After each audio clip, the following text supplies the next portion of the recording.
কাহিনী হয়ে গেছে বুঝছিস। তাড়াতাড়ি দেখা কর, যত তাড়াতাড়ি পসিবল। মনে হয় বাঁচবো না। কি? আমি আসছি।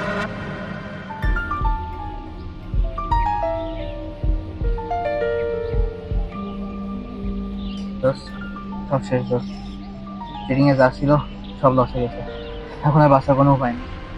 ট্রেডিং এ লস করবে এটা তো জানা গেল, নতুন কি বলবে ওটা বল। আরে নিবিড় আমাকে বারবার কল দিচ্ছে, বারবার বারবার। এত টাকা কই পাবো আমি? বারবার টাকা চাচ্ছে আমার কাছে। বিষ খাওয়ার পর্যন্ত টাকা নাই। একটু বেশি বাড়াবাড়ি করছিস, তুই কি চাস তাই বল।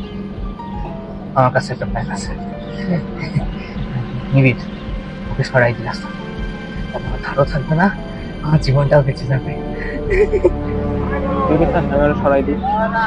পারবি?